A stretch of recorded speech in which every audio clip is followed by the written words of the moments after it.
কেউ আছো? উফ, আস্তে আস্তে ঠান্ডায় একেবারে জমে গেলাম। তার উপরে এই বিলের ধারে এসে এত ঠান্ডা, বাবা কোনোদিন দেখিনি। ওগো, কেউ আছো? সাড়া দাও। আরে অন্ধকারে কুয়াশায় তো কিছু দেখতে পাচ্ছি না।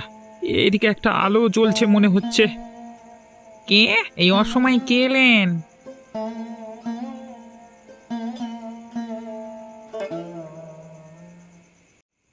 এই যে আমি, আমাকে তোমরা চিনবে না। আমি তোমাদের গ্রামের এই বাচ্চাদের স্কুলে নতুন শিক্ষক হয়েছি। এদিকে নতুন জায়গায় এত ঠান্ডা হবে ভাবতে পারিনি। এই রাতে আর স্কুল বাড়ি খুঁজে পাওয়া আমার পক্ষে সম্ভব নয়। এখানে একটু থাকবার জায়গা হবে? এমনিতেই এটা অতিথি বাড়ি। গ্রামের নতুন অতিথি আসলে এখানেই থাকে। তাছাড়া আপনি শিক্ষক মানুষ, থাকতেই পারেন। তবে আজকে আপনার কপাল ভালো। কেন কেন? আজকে দুজন অতিথি আসবার কথা ছিল, ঠান্ডার জন্য বোধহয় তারা আসেনি। কে গো, বিপ্লব কাকা? এত রাতে কে এসেছে? এই দেখো না মা, হ্যাঁ, গ্রামের নতুন মাস্টার মশাই এসেছে। ও মা, আর আপনি এই ঠান্ডায় বাইরে দাঁড়িয়ে আছেন? তাড়াতাড়ি ভিতরে আসুন। না মানে, অসময়ে এসে তোমাদের বড় বিপদে ফেলে দিলাম নিশ্চয়ই।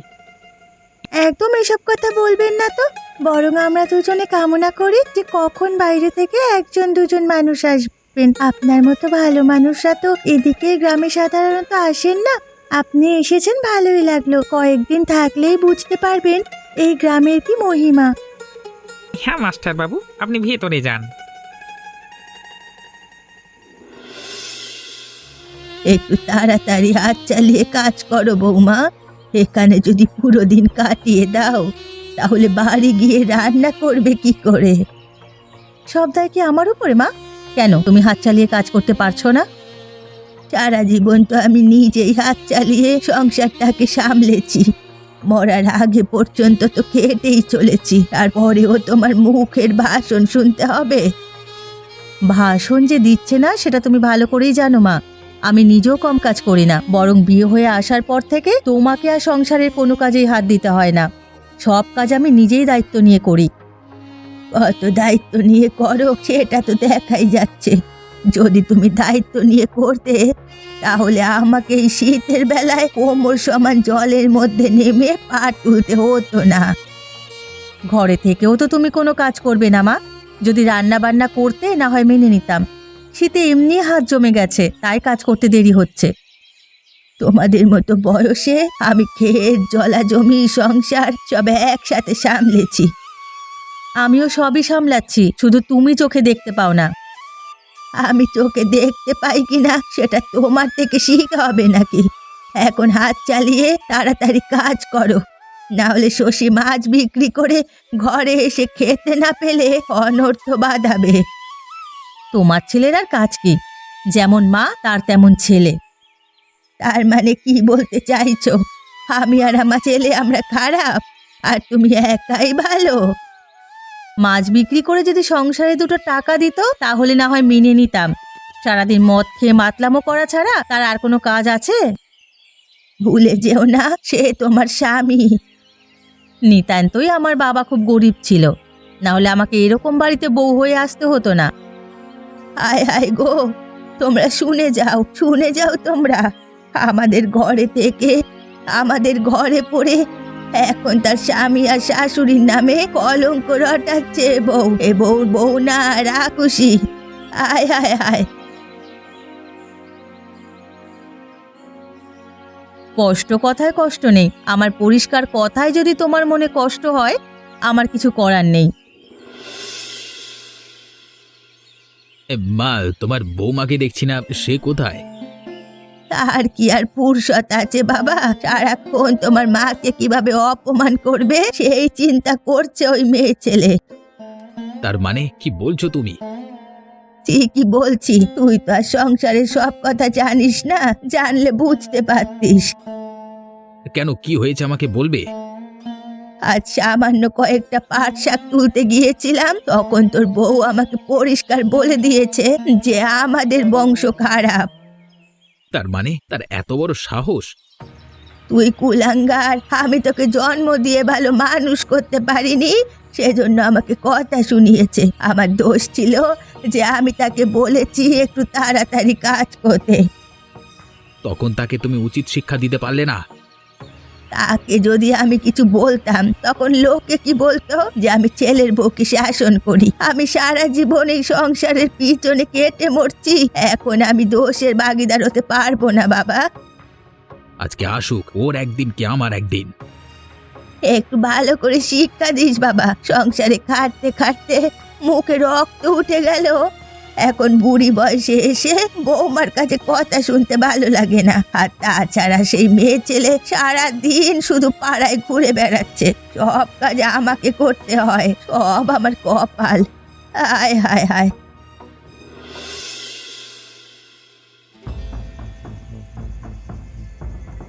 বাড়ি থেকে এসছিস রে? সেদিন দেখেছিলাম। সে কথা তোমাকে বলতে হবে নাকি, মাতাল একটা। একদম উল্টো পাল্টা কথা বলবি না বলে দিচ্ছি। কেন? গোটা দুনিয়া জানে তুমি মাতলামি করো আর আমি বললি দোষ। কেন, আমি কি তোর কোনো ক্ষতি করতে এসেছি যে আমাকে কথা শোনাচ্ছিস? কথা শোনাতে হলে অন্য কাউকে গিয়ে অন্য কোথাও কথা শোনাও। এটা অতিথি বাড়ি, এখানে সব ঝামেলা করা চলবে না। তোর কথা শুনে চলতে হবে নাকি রে? এই, তোর বাপের টাকা খায় না পড়ে। দেখ শশী, একদম বাবার নাম তুলবি না বলে দিচ্ছি।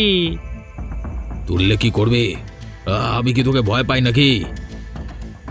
ভয় এতদিন না পেলেও এখন থেকে পাবি। তোর মাতলামো অনেক সহ্য করেছি, আর করব না। আমাদের বাড়িতে এখন শিক্ষিত মানুষ এসেছেন, তোর অত্যাচার আর সহ্য করব না। অত্যাচার সহ্য না করলে তাহলে আমার থেকে যে মাছ নিয়ে তোরা সংসার চালিয়েছিস সে টাকাগুলো ফেরত দে, দে, দে না। এই এক কথা শুনতে শুনতে আমার কান পচে গেছে। টাকা অনেক দিন আগে জুঁই দিয়ে দিয়েছে, এখন আবার টাকার কথা কিসের? টাকার কথা কিসের? তবে রে বেটা।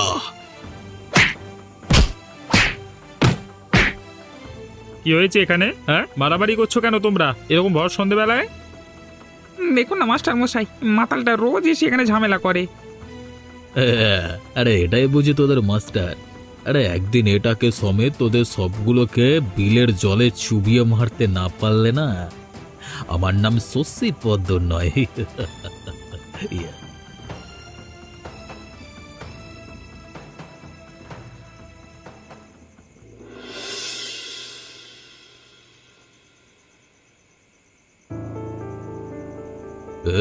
তুই কি বলছিস রে আমার মাকে?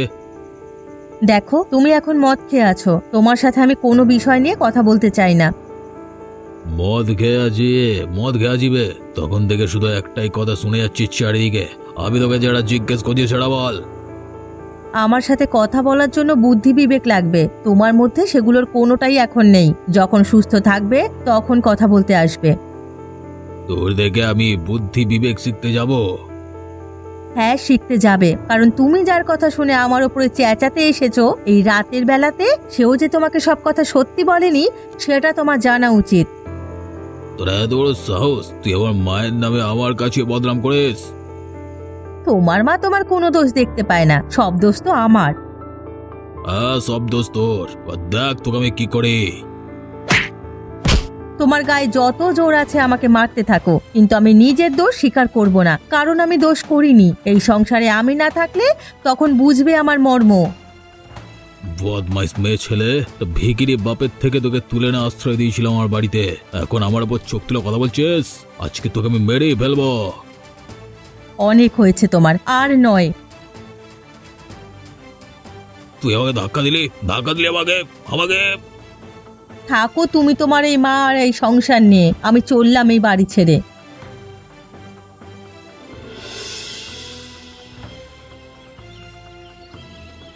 ও কাকিমা, এত সকালবেলা এখানে কি করছো? কি হয়েছে কাকিমা, কিছু বলছো না কেন তুমি? কি আর বলবো বল, আমাকে বাড়ি থেকে তাড়িয়ে দিয়েছে। বলা ভালো, আমি নিজেই বাড়ি ছেড়ে চলে এসেছি। এ বাবা, কেন? তুই তো জানিস সব কথা, আমি আর কত সহ্য করব বলতো? কেন, কাল রাতেও কি তোমাকে মারধর করছিল কাকু? খুব মেরেছে, আমার দোষ, আমি সত্যি কথা বলি। আমি আর ওই মাতাল মানুষটার সাথে সংসার করে পেরে উঠছিলাম না। ওর মাকে কিছু বলতে পারি না, শাশুড়ি আর ছেলে মিলে সব দোষের দায় আমার ঘাড়ে চাপিয়ে দেয়। কিন্তু তুমি যে সংসারের জন্য এত কষ্ট করো, সেটা কি আর কেউ দেখতে পায় বল? দেখতে পেলে তো আর বলতো না। তুমি ভেবো না, আমার বাবা এই বাড়ি তৈরি করে গিয়েছিল যাতে অসহায় মানুষ আর অতিথিরা থাকতে পারে। এখন থেকে তুমি এখানে থাকবে। কিন্তু তোকে তো নিজেকেই মাঝে মাঝে ধার করে সংসার চালাতে হয়, আমাকে রাখবি কি করে? চিন্তা করো না, কিছু একটা উপায় ঠিক বার করব। ভাবছিলাম হয়তো জীবন শেষ করে ফেলবো, কিন্তু তুই যে আমার পাশে এসে দাঁড়াবি এই বিপদের দিনে, কোনোদিনও ভাবতে পারিনি। জানো, শশী কাকুর সাথে আমাদের দারোয়ান বিপ্লব কাকুর খুব ঝামেলা হচ্ছিল কাল সন্ধেবেলাতে। নতুন মাস্টার মশাই এসে থামিয়ে দিয়েছেন। যেভাবে কাকু সবার সাথে ব্যবহার করছে, একদিন দেখবে ঠিক পাপের ফল পাবে। এখন তুমি চলো আমার সাথে।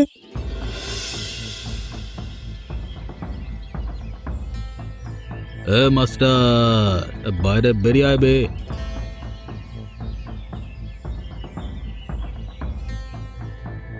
কি হয়েছে কি? এটা তোমার মাতলামো করবার জায়গা নয়। আমি কোথায় মাতলামো করব না করব সেটা তোর কাছ থেকে জিজ্ঞেস করতে যাব না। গ্রামটা আমার, তুই বাইরে থেকে এসছিস। আমি তোমার টাকায় খেতে পড়তে গ্রামে আসিনি। আমি এসেছি সরকারের চাকরি করতে, বাচ্চাদের শিক্ষা দিতে। বাচ্চাদের শিক্ষা শিক্ষা দিয়ে এবারে উল্টে পড়ছিস। আবার বউ তোর বাড়ি থেকে উঠেছে, তাহলে বাচ্চারা কি শিক্ষা পাবে শুনে? তার মানে? দেখ, আর নেকাসে যে লাভ নেই। কালকের রাতে আমার বউ আমার সাথে ঝগড়া করে চলে এসেছে। আজকে আমি খোঁজ পেয়েছি তোর এই বিলের ধারের অতিথি বাড়ি থেকে উঠেছ। দেখো, ও বাড়ি আমার নয়। আমি নিজেই ও বাড়িতে অতিথি হয়ে আছি। যাদের বাড়ি তারা ঠিক করবে কাকে রাখবে কাকে না রাখবে। এ বিষয়ে আমার মতামত দেওয়ার কোনো অধিকার নেই। কালকে যখন তোর দারোয়ানের সাথে মারামারি করছিলাম, তখন তো বড্ড এসে আটকাচ্ছিলিস, আমাকে নীতি শেখাচ্ছিলিস। এবারে আমি শেখাবো। যদি আমার বউ একদিনের মধ্যে ফিরে না এসেছে, তাহলে আমি অনর্থ করে দেব। এটা আমি এখানে দাঁড়িয়ে বলে গেলাম এখন।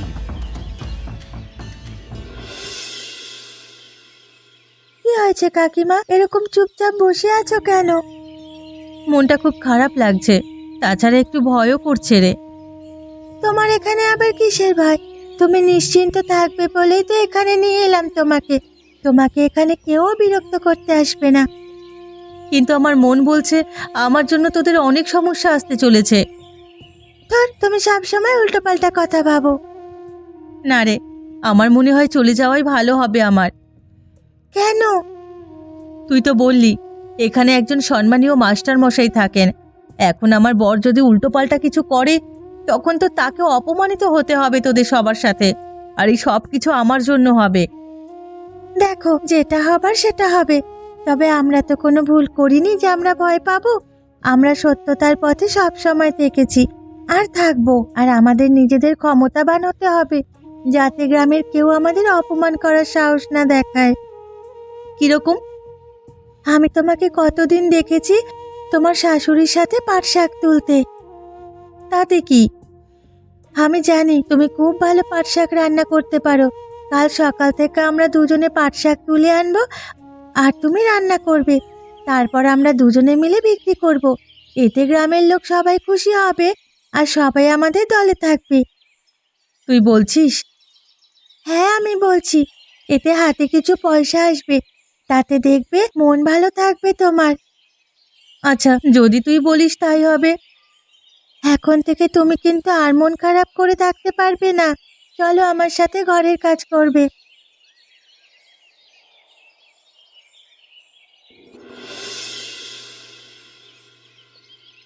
কি হলো রে শশী, যেমন মাছের ঝুড়ি নিয়ে গেছিলিস তেমন ভাবে ফিরিয়ে আনলি যে? আজকে একটা মাছ বিক্রি হলো না মা। কি বলিস? কেন রে? সারা গ্রামে রটে গেছে যে আমি আমার বউকে তাড়িয়ে দিয়েছি। মাতাল বলে প্রথম থেকে বদনাম ছিল। গ্রামের লোকেরা এখন থেকে আমার হাতের মাছ আর কিনতে যাচ্ছে না। কি বললি? তার মানে সব ওই বদমাইশি মেয়ে ছেলেটার কাজ সাজি? বাড়ি থেকে তাড়িয়ে দেওয়ার পরেও এত দেমাগ হবে না? ওই বাড়িতে তিনজন শত্রুরের মাঝখানে গিয়ে পড়েছে। এবারে তো আমাদের গলায় পা তুলে নাচবে। আমি আর সহ্য করতে পারছি না মা, বিশ্বাস করো। আমি কিন্তু কিছু একটা করে ফেলবে এবার। মাথা ভীষণ গরম হয়ে আছে। শোন, যা করবি ভেবে চিন্তে করতে হবে। কি ভেবেচিন্তে করবো শুনি? ওরা আমাদের বাঁশ দেওয়ার আগে ভেবেচিন্তে বাঁশ দিচ্ছে। কিন্তু ভাবনা চিন্তা আমাদের করতেই হবে, না হলে আমরাই ঠকবো। এমন করে ওদের ক্ষতি করতে হবে যাতে কেউ বুঝতেও না পারে। ঠিক আছে, আজকে রাতেই আমি ওদের ঘরে আগুন দেব। কিন্তু ওদের বাড়ির সামনে যে দারোয়ান থাকে, বাড়ির পেছন দিক দিয়ে আগুন দেব। আমি বলেছিলাম ওদের সব শেষ করে দেব। এবারে মজা বুঝবে। যদি ওই পচা খালে ওদের ডুবিয়ে মারতে না পেরেছি, তবে আমার নাম জজিবদ নয়।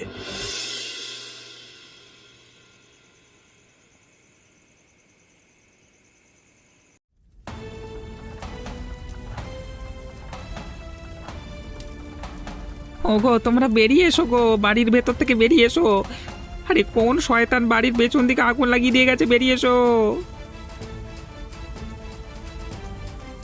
হায় হায় রে, সব জ্বলে পুড়ে ছাই হয়ে গেল।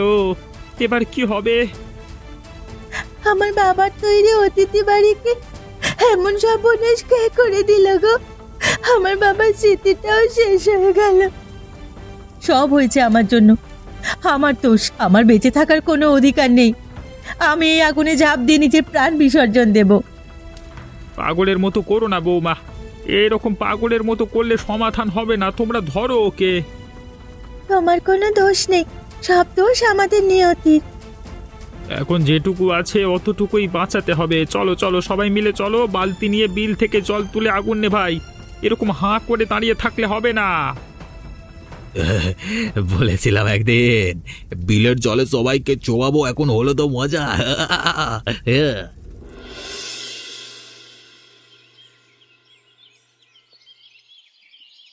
মা, তোমার জন্য খুশির খবর। আমি ওদের সব ধ্বংস করে দিয়েছি। কালকে রাতে আগুনে ছারখার করে দিয়েছি ওদের ঘরবাড়ি। এবারে ওদের সব অহংকার ভেঙে যাবে। কিন্তু একই মা, তুমি এরকম মাটির মেঝেতে শুয়ে আছো কেন? শরীর বড় অসুস্থ রে বাবা। কি হয়েছে তোমার? কাল রাতে তুই চলে যাওয়ার পর থেকেই খুব ঠান্ডা লাগা শুরু করে। রাতের বেলায় মনে হচ্ছিল মরে যাব, কিন্তু আর পাচ্ছি না। তোমার কিছু হবে না, আমি ডাক্তার নিয়ে আসবো। কোথায় পাবি ডাক্তার? আর ডাক্তার ডাকার পয়সাই বা কোথায় পাবি? তোর থেকে তো অনেক দিন কো মাছ কেনে না, আমি সব জানতে পেরেছি। এদিকে মদ খাওয়ার জন্য বাজারে চারিদিকে ধার করে বসে আছিস। মা, তুমি এরকম বলছো আমাকে? আমি তো তোমার কথা শুনেই কাজ করেছি। এক রাতের কষ্টে আমার চোখ খুলে দিয়েছে রে। তার মানে? বৌমা হয়তো ঠিক কথাই বলতো, আমি তোকে সত্যি মানুষ করতে পারিনি। কি পাগলের মতো কথা বলছো তুমি? তোমার কি শরীর খারাপ হওয়ার সঙ্গে সঙ্গে মাথাটা খারাপ হয়ে গেছে নাকি? আমার মাথা খারাপ হয়েছিল, আর সেজন্যই মাথা খারাপ হয়েছে তোর। যদি এখনো ভালো চাস তাহলে বৌমাকে ফিরিয়ে আন, নাহলে আরো বড় অনর্থ হয়ে যাবে। শেষ পর্যন্ত তুমি ওই রাক্ষসের নাম করা শুরু করলে। আর কিছু বলবার নেই তোমাকে, আমি চললাম। শোনো, আমাদের হেরে গেলে চলবে না। যে বা যারা আমাদের বাড়ি হিংসে করে পুড়িয়েছে, যদি আমরা হতাশ হয়ে বসে থাকি, তাদের জিতিয়ে দেওয়া হবে। আর সেটা আমরা কখনোই হতে দেব না। কিন্তু আমরা কি করব কাকু? আমরা চারজনে এখন থেকেই বাড়ি মেরামত করব, আর দিন দুয়েকের মধ্যে পুরো বাড়িটা সম্পূর্ণ নতুন করে গড়ে তুলব। এই সব কিছু আমার জন্য হলো, আমি এখানে না আসলে এসব হতো না। বৌমা তুমি এসব বলে নিজেকে দোষী করো না, যা হয় তা ভালোর জন্যই হয়। বিপ্লব একদম ঠিক কথাই বলেছে। আমার মাথায় একটা নতুন বুদ্ধি আছে। কি বুদ্ধি? আমি নিজের মাইনের টাকা খরচা করব, সেই বিষয়ে চিন্তা করতে হবে না। আমরা সবাই মিলেই বাড়িটাকে শহরের আধুনিক অতিথিশালার মতো করে গড়ে তুলব। তারপর শহর থেকে লোক এসে থাকা শুরু হবে। আর এই শীতে বিলের পাশের অতিথি বাড়ির খোঁজে দূর দূর থেকে মানুষ ছুটে আসবে থাকতে। বাহ, এটা খুব ভালো বুদ্ধি। কোনো গ্রামে এরকম শহরের মানুষদের থাকবার ব্যবস্থা নেই। আর শহরের মানুষেরা গ্রামে এসে থাকতেও ভালোবাসে। শহরের জীবন থেকে বেরিয়ে গ্রামে শান্তিতে ছুটি কাটাতে ভালোবাসে। তাদের কাছে হবে এটা আদর্শ ঠিকানা। বলেছিলাম না, সব খারাপ কাজের মধ্যে থেকেও কিছু না কিছু ভালো বের হয়। চলো চলো, আমরা সবাই মিলে বাড়ি মেরামত করতে শুরু করি নতুন উৎসাহে। চলো। বাবা বাবা বাহ, এমন সুন্দর অতিথিশালা, এমন সুন্দর গ্রাম্য পরিবেশে তো আমরা এর আগে কখনো দেখিনি। একেবারে শীতের ছুটি কাটানোর আদর্শ জায়গা। এরপর থেকে আমরা প্রতি বছর এখানে আসব। বাবু আপনাদের জন্যই বানানো হয়েছে। আমরা এত কষ্ট করে এত বাধা বিপত্তির মধ্যেই বাড়ি বানিয়েছি শুধুমাত্র আপনারা এসে শান্তিতে থাকবেন বলে। কিন্তু এই ভিখিরিটাকে, একে এখান থেকে দূর হটাও। আমাকে ক্ষমা করে দাও, আমাকে চিনতে পারছো না। আরে এটা তো তোমার একই অবস্থা। শশী কাকু তুমি? আমি সারা জীবন শুধু প্রতিশোধের পেছনে দৌড়েছি। আমি বাড়ি তোমাদের জ্বালিয়ে দিয়েছিলাম। মা মরবার সময় বারবার আমাকে সাবধান করে গিয়েছিল, আমি শুনিনি, তাই আজকে আমার এই অবস্থা হয়েছে।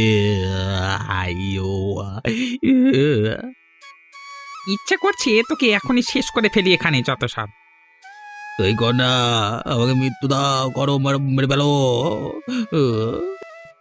না না, কোনো অসহায় মানুষ আমাদের দরজায় এলে আমরা এভাবে ফিরিয়ে দিতে পারি না। কাকু তুমি আমার সাথে এসো।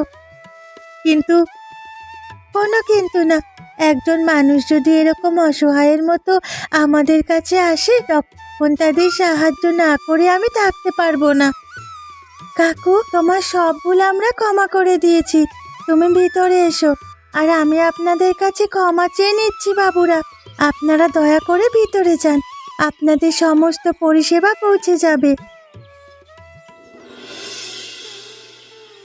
কাকিমা কাকিমা, কাকুকে দেখেছো? কই না তো, আমি তো কোথাও দেখিনি। আমিও তো কোথাও দেখিনি। কি হয়েছে, তোমরা চেঁচামেচি করছো কেন? দেখো না, শশী কাকুকে কোথাও খুঁজে পাওয়া যাচ্ছে না। কাল থেকে শরীরটা একটু ভালো ছিল। আমি বুঝতে পারছি সম্পূর্ণ ব্যাপারটা। তার মানে? মানুষটা আমাদের ক্ষতি করার চেষ্টা করেছিল, অথচ অসহায় অবস্থায় সেই মানুষটাকেই আমরা আদর যত্ন করে স্থান দিয়েছি। এরপর মানুষটার ভেতরে হয়তো মান অপমান বোধ তৈরি হয়েছিল, তাই দিনের শেষে আর আমাদের বোঝা বাড়াতে চায়নি। সুস্থ হয়ে সে চলে গেছে নিজের মতো। তাহলে তো আমাদের খোঁজা দরকার। কোনো দরকার নেই, ওর মনে ভালো বুদ্ধির উদয় হয়েছে, এটাই আমার শান্তি। যেখানে থাকবে আশা করি ভালো থাকবে, আর যদি কোনোদিন ফেরার ইচ্ছে হয় তাহলে ফিরবে।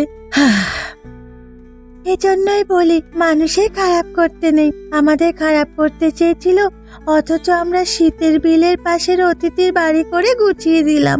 আর কাকু শেষ পর্যন্ত, যাই হোক, তোমরা কোনোদিন কারো ক্ষতি করো না। আর হ্যাঁ, এই শীতে আমাদের এই অতিথি বাড়ি ঘুরে যেও, আর আমাদের চ্যানেলটা সাবস্ক্রাইব করো কিন্তু।